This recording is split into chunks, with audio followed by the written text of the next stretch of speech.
Hello, my dear students. How are you all? Welcome to your own mathematics channel, Mathematics by Meenu. तो class 10th का हम कर रहे थे exercise 6.2 of chapter 6 problems on quadratic equation. ठीक है, उसके फर्स्ट 6 सम्स किए थे हमने और 4 या 5 हैं और तो वो कंप्लीट करके इस चैप्टर का करते हैं द एंड और फिर इसके बाद स्टार्ट करेंगे मेंसुरेशन.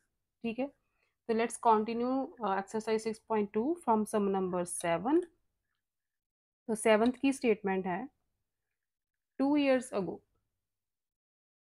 सम नंबर 7 है 2 years ago a man's age was 3 times the square of his daughter's age. Okay, 3 years hence his age will be 4 times his daughter's age. Find their present ages. तो क्या करते हैं, suppose करो let man's present age, present means अब वाली, ठीक है, present age है x ईयर्स और उसकी डॉटर की बात हुई है and let his daughter's present age. ठीक है, डॉटर की प्रेजेंट एज सपोज करो y ईयर्स. ठीक है, प्रेजेंट ईयर्स निकालनी है, वो हमने कर ली suppose. According to statement 2 years ago की बात हुई है, तो 2 years अगो, 2 years अगो पहले उनकी एजेस लिखो. मैन की एज क्या थी 2 years अगो, x-2 होगी. ठीक है, एंड डॉटर्स एज 2 साल पहले कितनी होगी y-2 होगी. तो अकॉर्डिंग टू स्टेटमेंट क्या बोला है कि 2 years ago man's age was 3 times the square of his daughter's age. Daughter की एज का स्क्वायर कर दो और उसके 3 times कर दो, 3 से मल्टीप्लाई कर दो, उतनी थी मैन की एज. ठीक है, 2 years अगो. तो यहाँ एक इक्वेशन बनेगी आपकी a-b होल स्क्वायर से ओपन करो इसे, a आ जाएगा a² + b² -2ab. ठीक है, x की वैल्यू निकालो यहाँ से 3y² + 12 -4y, ये -2 इधर जाके हो जाएगा प्लस, तो it will be 3y² - 4y + 14. ये आ गई x की वैल्यू. ठीक, और 3y² + 12 - 12y. ठीक है, ये आ गई x की वैल्यू. नेक्स्ट 3 years हैंस बोला है, 3 years हैंस.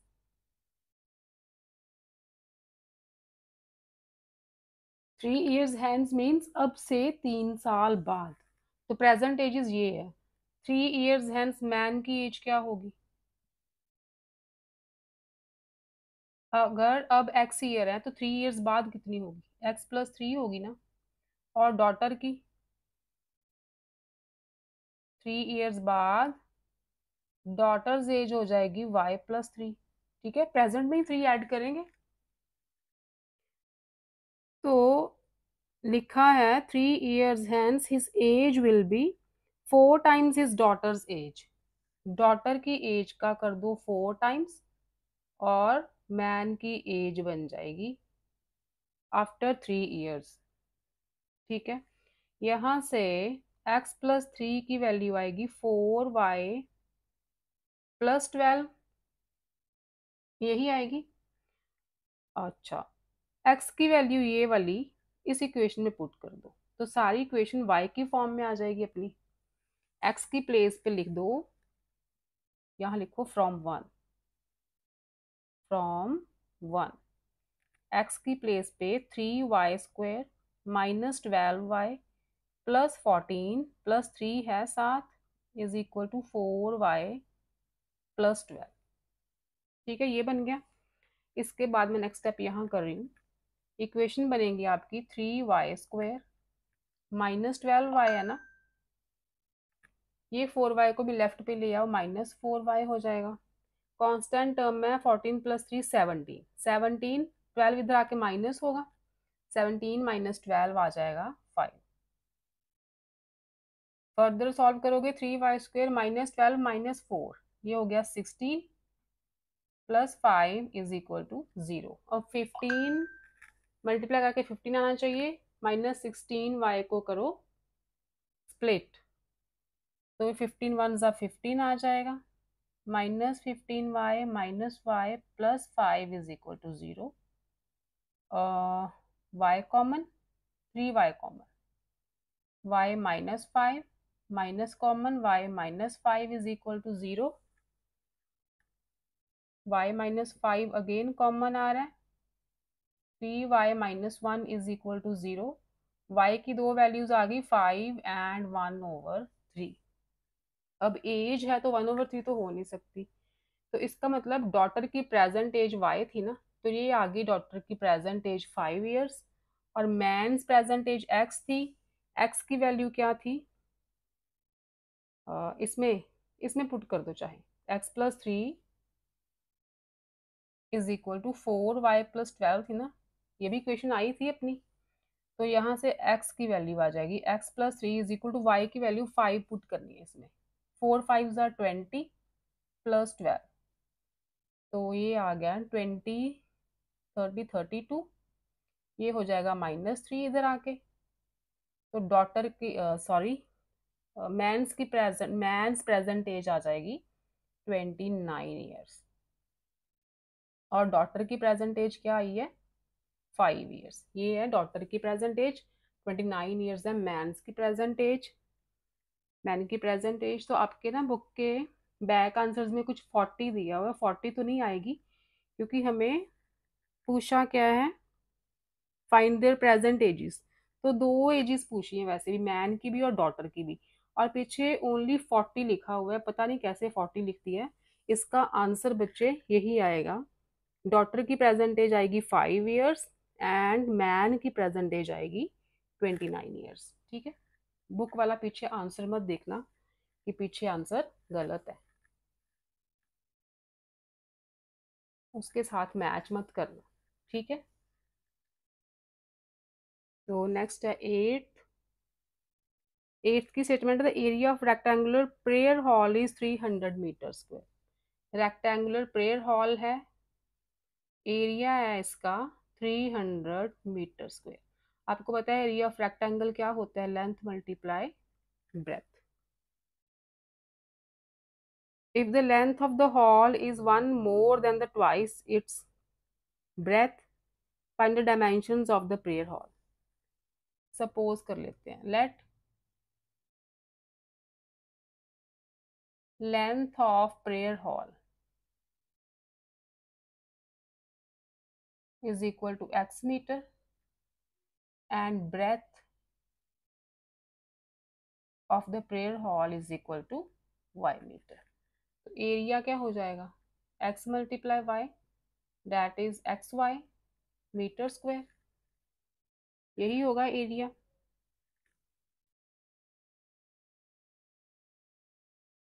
एरिया हमें गिवन है 300 मीटर स्क्वायर, इसका मतलब एक्स वाई क्या आ गया 300, एक्स वाई की वैल्यू 300, ये हमें गिवन है। और दूसरी कंडीशन दी है, if the length of the hall is one more than twice its breath, मतलब लेंथ है x, तो ये ब्रेथ का ट्वाइस कर दो और उसमें एक और ऐड कर दो, x की वैल्यू होगी 2y + 1, इस इक्वेशन में पुट कर दो x की वैल्यू 2y + 1, तो ये वाली इक्वेशन क्या बनेगी, 2y + 1 multiply y is equal to 300, 2y² + y is equal to 300, 2y² + y - 300 is equal to 0। ये बन गई क्वाड्रेटिक। सेंट्रल टर्म को करो स्प्लिट,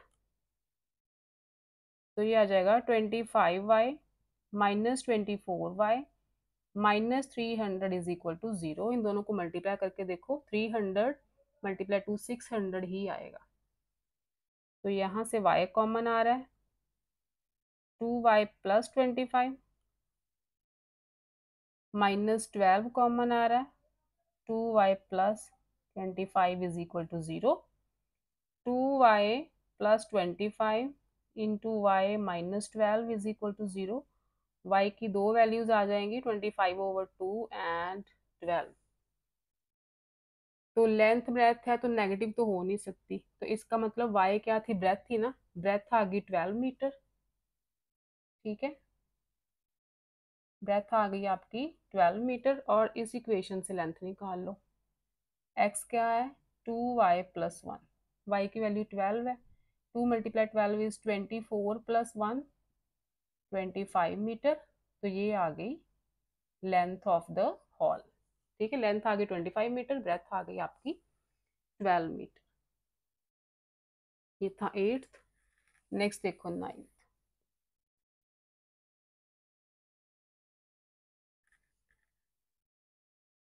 9th की स्टेटमेंट है, Sarika can row a boat at a speed of 5 kilometre per hour. ठीक है, Sarika 5 kilometre per hour की स्पीड से बोट चला सकती है। If it takes her 1 hour more to row the boat 5.25 kilometre upstream. ये सम पहले भी आया था ना कि ऊपर जाना हो तो स्पीड कम हो जाती है। कितनी कम हो जाती है, जितनी स्ट्रीम की स्पीड होती है ना, उतनी स्पीड पर्सन की स्पीड में से माइनस करते हैं, क्योंकि पानी उसे रोकने की कोशिश करता है। अगर अप स्ट्रीम जाना है तो, डाउन स्ट्रीम जाना है तो पानी की स्पीड ऐड होगी, जितनी पर्सन की स्पीड है उसमें पानी की स्पीड ऐड हो जाती है।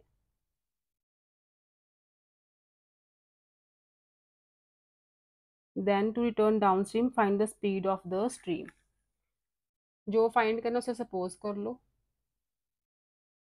Late the speed of stream is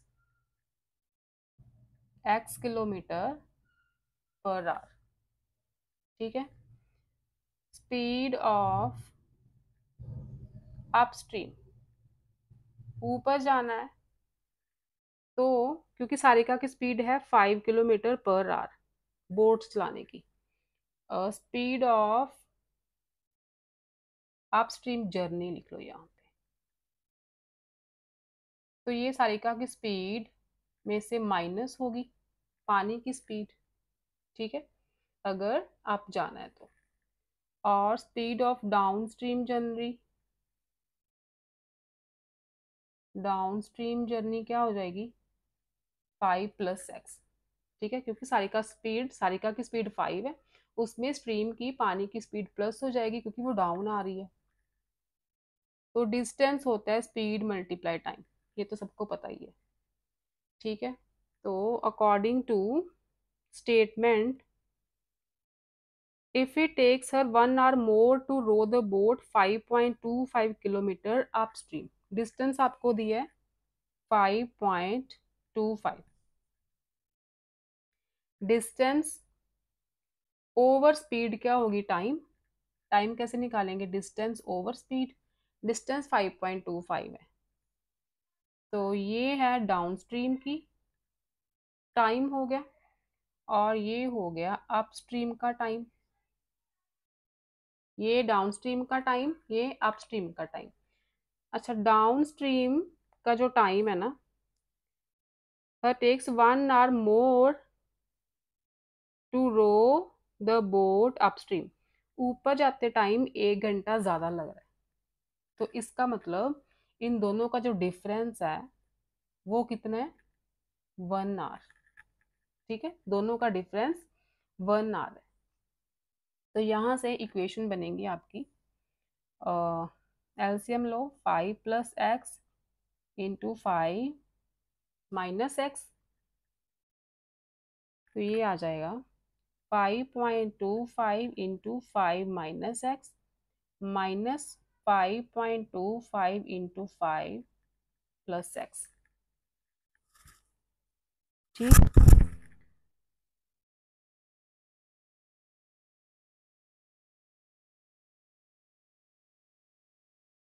1 घंटा कहाँ ज़्यादा लग रहा है? If it takes her 1 hour more to row the boat 5.25 kilometre upstream.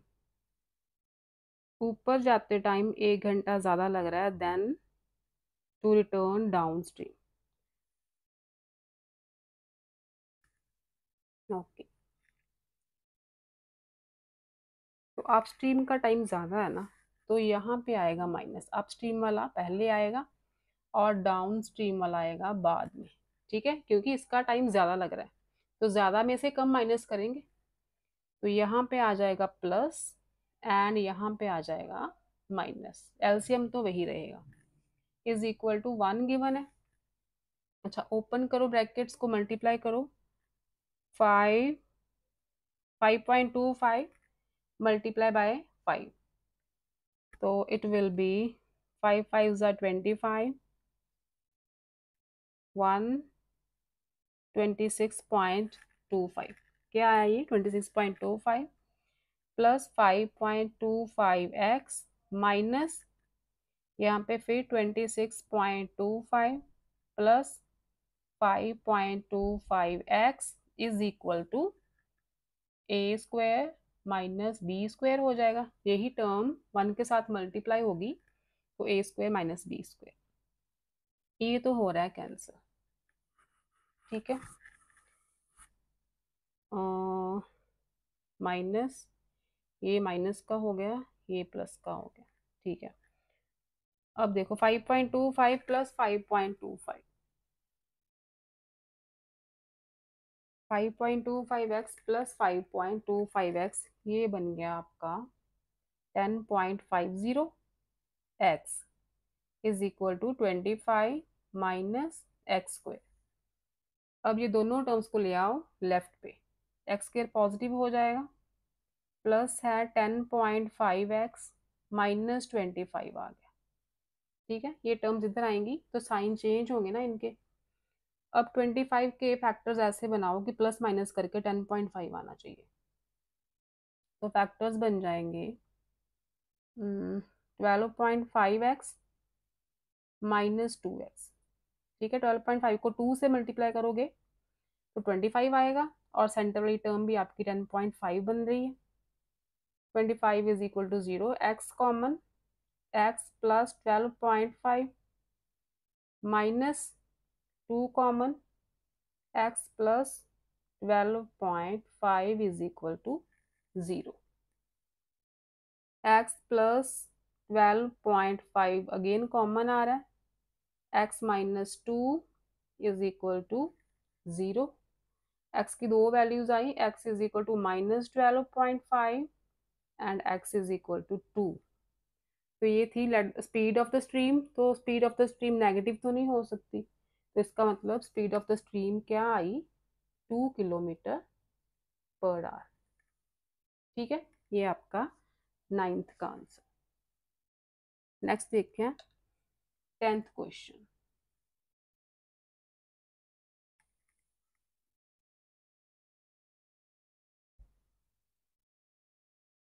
Question number 10th है आपका। B takes 16 days less than A to do a piece of work. If both working together can do it in 15 days, in how many days will B alone complete the work? B अकेला कितने दिन में काम कर सकता है वो निकालना है। अच्छा, जो B है वो A से 16 डेज कम ले रहा है काम को कंप्लीट करने के लिए। दोनों इकट्ठे काम करते हैं तो 15 डेज में कर लेते हैं। तो B अकेला कितने दिनों में अपना काम कंप्लीट करेगा?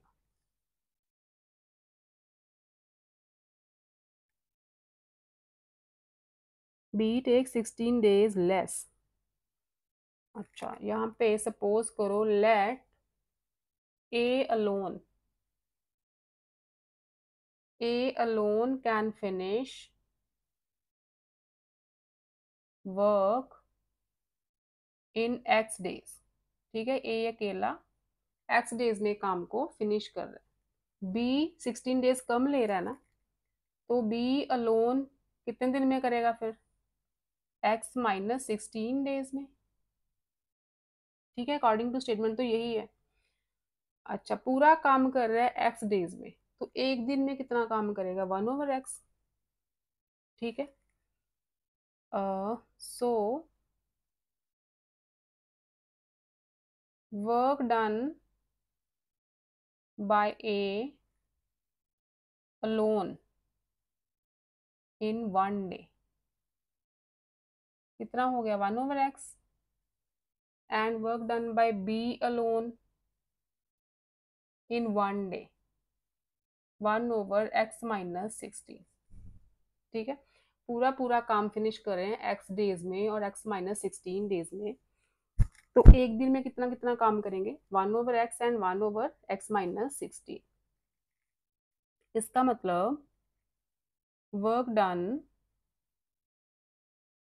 Bye A and B both, दोनों एक दिन में कितना काम कर रहे हैं, इन 1 डे, दोनों को प्लस कर दो, दोनों का एक एक दिन का काम जो है वो कर दो ऐड, ये आ गया दोनों का एक दिन का काम। ठीक है, अकेले अकेले का।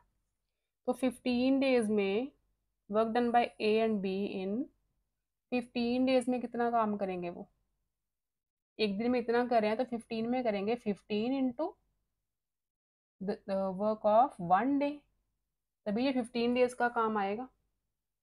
ठीक, 15 डेज में वो काम कंप्लीट कर रहे हैं, तो अकॉर्डिंग टू स्टेटमेंट 15 डेज में पूरा काम कंप्लीट कर रहे हैं, इसका मतलब 15 डेज का काम इज इक्वल टू हम 1 लेते हैं, जब काम कंप्लीट होता है तो उसे हम 1 के इक्वल इक्वेट कर देते हैं। ये बन गई अपनी इक्वेशन, यहाँ से बनेगी आपकी क्वाड्रेटिक। 15 को ले जाओ उधर और यहाँ पे x और x-16 ले लो एलसीएम, ऊपर आएगा x-16 प्लस x और राइट साइड पे आ जाएगा 1/15। ठीक है, 15 को मैं ले गई हूँ राइट साइड पे, तो इधर आके डिवाइड होगा ना, तो ये आ गया 2x-16 ओवर, ओपन करो ब्रैकेट को, x² - 16x is equal to 1/15। यही बना। क्रॉस मल्टीप्लीकेशन करोगे तो 15 into 2x-16 is equal to x² - 16x आ जाएगा by cross multiplying. Open the bracket, 30x-15 into 16, 15 into 16 होता है बच्चे 240 is equal to x² - 16x। अब ये सारी टर्म्स उठा के राइट पे ले जाओ, x² - 16 -30x हो गया एंड प्लस 240 हो गया, साइड चेंज की है तो साइंस चेंज होंगे, x² - 46x plus 240 is equal to 0। ठीक है, ये बन गई क्वाड्रेटिक। फैक्टर्स बनाओ इसके, 240 आना चाहिए मल्टीप्लाई करके एंड सेंटर में टर्म बनी चाहिए -46, तो ये बन जाएंगे -40 एंड -6। ठीक है, सेंटर में टर्म स्प्लिट कर दी, x कॉमन आ रहा है x-40, -6 कॉमन आ रहा है x-40 is equal to 0। x की दो वैल्यूज आएंगी, x-40 अगेन कॉमन आ रहा है, x-6 is equal to 0, x आ गया 40 एंड 6। ठीक है, दो वैल्यूज आई। अब देखो, क्योंकि b अलोन काम कर रहा है x-16 डेज, तो यहाँ पे अगर x6 लेते हैं तो 6-16 तो नेगेटिव हो जाएगा, तो डेज तो नेगेटिव नहीं हो सकते ना, तो हम लेंगे x is equal to 40। x is equal to 40 का मतलब है ए अलोन, ए अकेला काम खत्म कर रहा है 40 डेज में, क्योंकि x क्या थे, A alone can finish work in x days लिया था ना हमने, तो x डेज किसके हैं, ए के, ए ले रहा है 40 डेज, तो बी अलोन, हमें बी अलोन का पूछा है ना, तो B alone can finish in 40-16, 40-16 यहाँ पे लिख देती हूँ, B alone can finish in 40-16, कितने दिन हुए फिर, 24 डेज। ठीक है, हम बी अलोन का पूछा है तो बी अलोन का ही हम बताएंगे, 24 डेज ले रहा है बी अकेला काम खत्म करने को। ठीक है, ये था 10th। और इस एक्सरसाइज का लास्ट सम है 11th। तो इसके साथ ये चैप्टर भी फिनिश होगा। तो 11th की स्टेटमेंट देखो आप।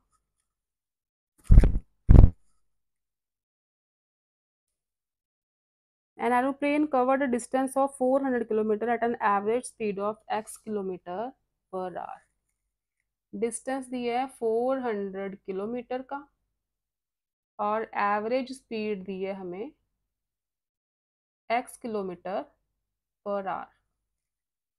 ठीक है, यही गिवन है।